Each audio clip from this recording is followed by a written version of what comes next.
Bingung Mbak Jaya? Ya, Mbak Dewi segitu.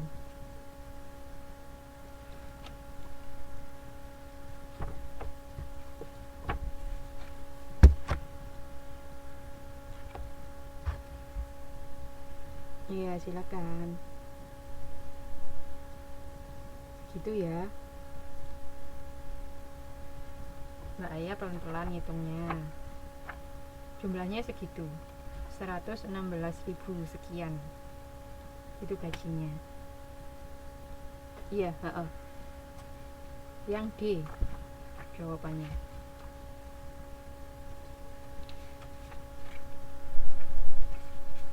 Heeh. Oke. Nah, itu tambahan untuk modul 3. Untuk modul 1, catatannya teman-teman silakan dihafalkan rasio-rasio itu. Karena itu sering kali keluar rasio-rasio. Di soal nanti mungkin ada tabel, terus ada akun ini jumlahnya berapa, kan kalau misalnya tabel neraca di situ ada nama akunnya terus jumlahnya berapa. Nah, nanti misalnya disuruh cari rasio likuiditasnya atau rasio profitabilitasnya, rasio utangnya. Maaf, kalau di neraca adanya rasio likuiditas sama rasio utang. Nanti misalnya dikasih tabel laporan laba rugi, nah nanti ditanya misalnya rasio profitabilitas.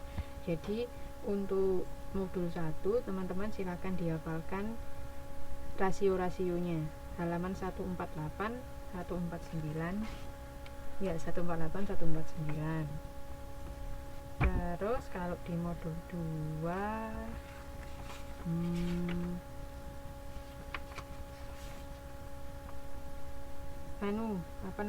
cara memisahkan biaya variabel sama campuran.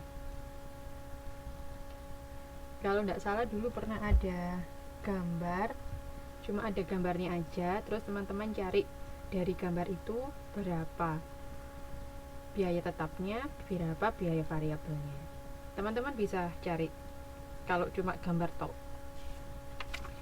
Contohnya ini deh, di halaman 2.8. Itu enggak begitu jelas.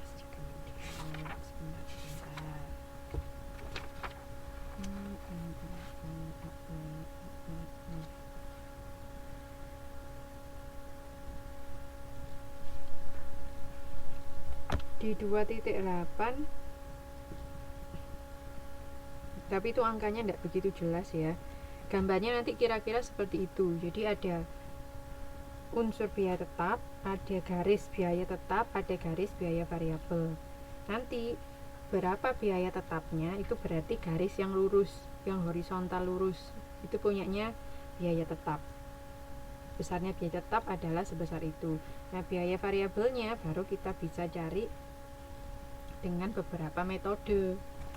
Ya, misalnya titik terendah tertinggi, terus ada yang regresi itu, yang metode kuadrat terkecil, yang macam-macam itu caranya.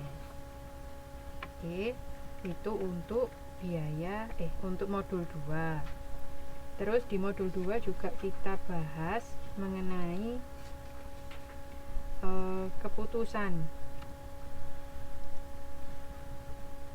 Sebaiknya untuk membeli atau membuat sendiri, menerima pesanan khusus, menjual atau memproses lebih lanjut, yang semacam itu silakan dipelajari untuk modul 2. Modul 3 tambahannya yang tadi kita bahas. Terus modul 4 titik impas. Modul 4 mengenai titik impas. Ini juga bisa jadi nanti teman-teman dikasihnya gambarnya aja, terus teman-teman cari berapa titik impasnya, semacam itu. Oke, ada di halaman 416 417. Ini ada dua jenis titik impas, dengan CVP atau dengan laba volume.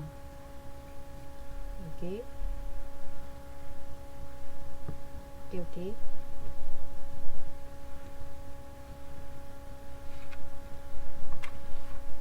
Terus juga itu mengenai modul 4. Kalau modul 5 kita ngomongin biaya aktivitas.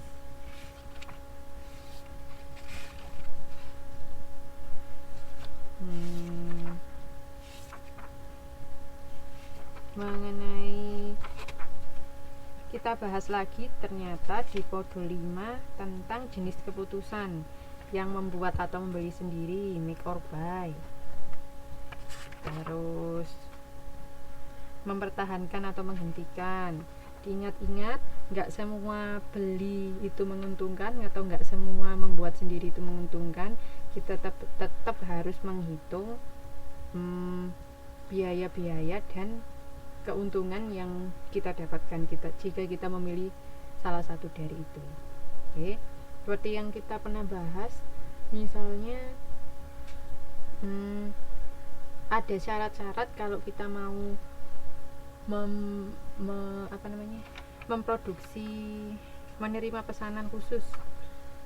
Contohnya, menerima pesanan khusus, yang pertama, apakah kita punya kapasitas lebih, atau apakah dengan menggunakan, apakah ada penghematan jika kita melakukan pesanan khusus, semacam itu.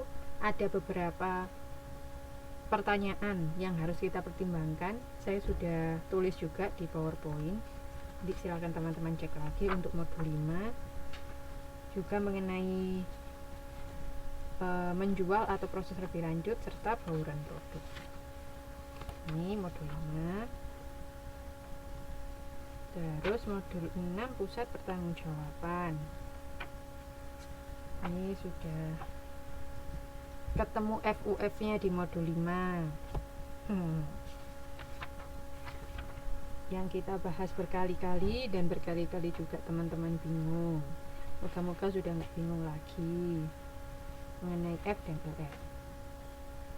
Oke.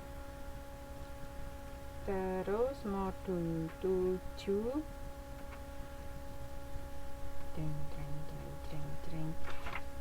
harga transfer.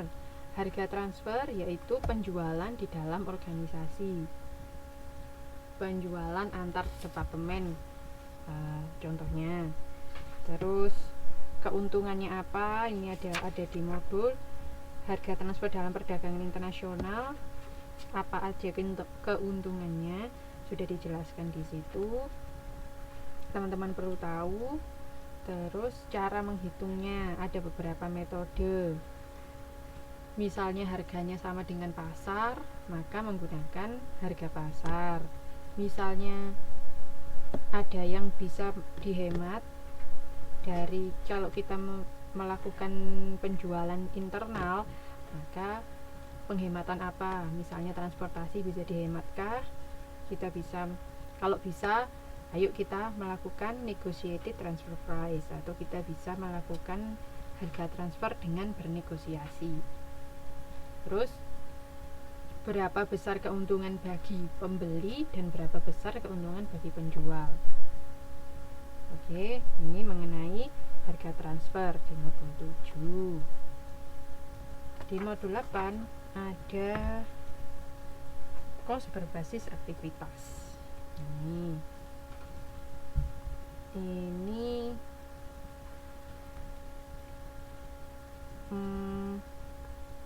ada beberapa aktivitas yang dirinci.